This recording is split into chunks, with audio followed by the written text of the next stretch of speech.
baik. Pada kesempatan ini kembali kita diingatkan dengan meninggalnya ibu dari KI Talib KIin, yaitu Ibu almarhumah Marianis binti Asir. Kemarin kita dapat informasinya.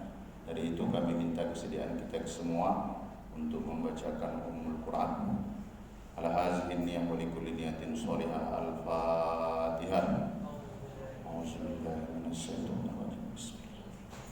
Alhamdulillahirabbil alamin.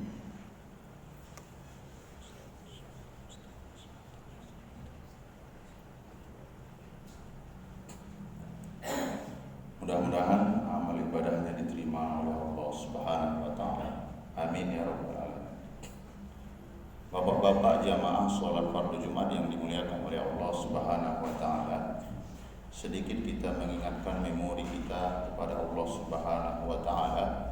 Allah menyampaikan inna lillahi wa inna ilaihi raji'un. Ayat ini kalau seandainya kita baca dan kita pahami, ini betul-betul akan mengingatkan kita akan jati diri kita. Kenapa? Karena pada prinsipnya kita ini milik Allah. Segala sesuatu itu milik Allah. Sampai ruh yang bersemayam di tubuh kita ini milik Allah. Dan dia akan kembali. Ada hukum yang sama-sama kita ketahui. Segala sesuatu akan kembali kepada asalnya. Khalaqna min turab. Kita ini tercipta dari tanah. Maka tubuh yang tercipta dari tanah ini akan kembali kepada tanah. Berapa hari Pak Ustadz ukurannya? Cuma 15 hari kok. Masuk dia ke tanah, ditimbun, diinjak. Itu 15 hari. Kalau dia perut, posisinya menggelembung, pecah. Ketika dia pecah, itu rame-rame berduyun-duyun, semut, semuanya akan menggerogoti. Terus yang kembali kepada Allah itu yang mana? Di dalam tubuh kita ini terdiri beberapa anasir, jasad ya ini. Tapi di dalam tubuh ini juga ada akal.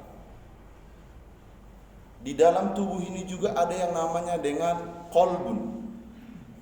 Di dalam qalbun itu ada namanya nafs.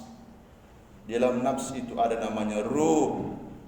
Untuk ruh Allah berfirman tidak menggunakan kata-kata khalaqa, tapi wa nafakhtu fihi ruh. Ini luar biasa ini. Allah tiupkan ruh. Kenapa harus kita sampaikan? Supaya kita tahu jalan pulang. Takutnya terlalu sibuk kita mengurusi dunia ini, lupa jalan pulang. Pertanyaan yang harus kita jawab dan tidak bisa kita lewatkan dua saja. Pertama, mar rabbuka. Yang kedua, man nabiyuka. Siapa Rabbmu? Rabb itu banyak artinya. Memelihara, menjaga, merawat, memberikan rezeki, itu saja.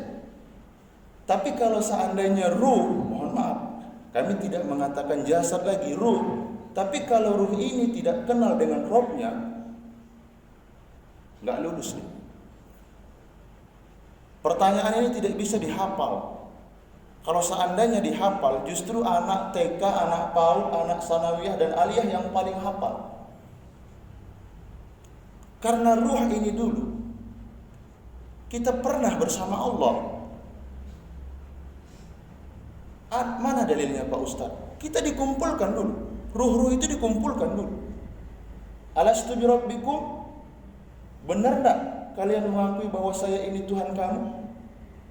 Ruh-ruh yang hadir seluruhnya dipimpin oleh ruh baginda Muhammad sallallahu alaihi wasallam menjawab, qalu bala syahidna. Iya ya Allah, benar engkau Tuhan kami. Jadi Rabb artinya mengatur, memelihara, menjaga, merawat. Bagi orang yang aktivitasnya tidak diikutkan dengan Allah, maka pekerjaannya itulah yang dianggap dia Tuhan. Maka atasan itulah yang dianggap dia Tuhan. Kalau dia punya istri, takut sama istri, itulah nanti Tuhannya. Kalau dia punya anak, anaknya punya pangkat dan jabatan, ia dewakan, itulah nanti. Ini ruh ini tidak akan mati. Ruh tidak akan mati. Dan ruh tidak punya jenis kelamin, baik laki-laki ataupun perempuan. Di sekedar mengingatkan kembali, makanya di dalam kajian-kajian itu, awaluddin ma'rifatullah, asasuddin ma'rifatullah. Sebenarnya kita sih karena kebutuhan saja kita menyampaikan fikih muamalah. Ada kajian dasar yang lupa kita sebenarnya. Fikih muamalah ini tidak akan berkesan ketika seseorang tidak mengenal Rabbnya. Hitungan halal haram orang tidak akan hiraukan. Kenapa? Karena orang tidak kenal Rabbnya. Tapi kalau orang kenal Rabbnya, connect sekali tuh. Connect sekali. Waman nabiyuka, itu yang kedua. Siapa nabimu? Mohon maaf. Orang yang sangat pelit bukan karena dia tidak mau menyisihkan hartanya di jalan Allah. Orang yang paling bakhil, kata baginda Rasul itu, kalau disebut namaku, dia tak mau sholawat.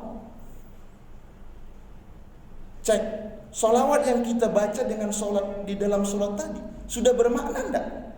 Ruku yang kita lakukan tadi, rukuknya ingat Allah enggak? Sujudnya juga seperti itu. Maaf. Mengapa setelah dipimpin oleh Ustaz Saiful, fil alamina innaka hamidum majid, masih baca doa kita sana.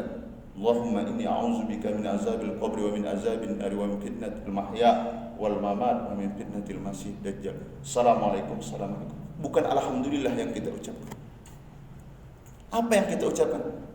Astaghfirullahaladzim. Mengapa astaghfirullah? Ruku benar ruku, tapi kepatuhannya, ketundukannya kepada Allah tidak terjadi. Sujud memang sujud, tapi tersungkurnya bukan karena mengingat keagungan Allah Subhanahu wa taala.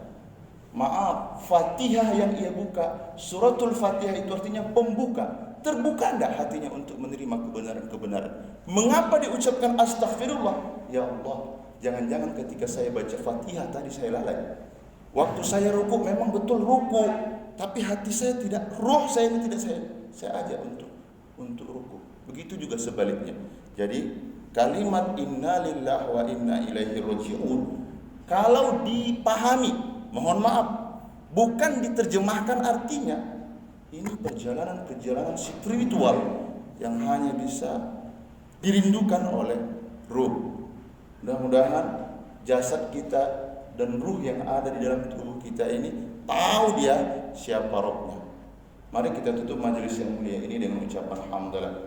Alhamdulillahirabbil alamin. Subhanakallahumma wa bihamdika asyhadu an la ilaha illa anta astaghfiruka wa atubu ilaik. Assalamualaikum warahmatullahi wabarakatuh.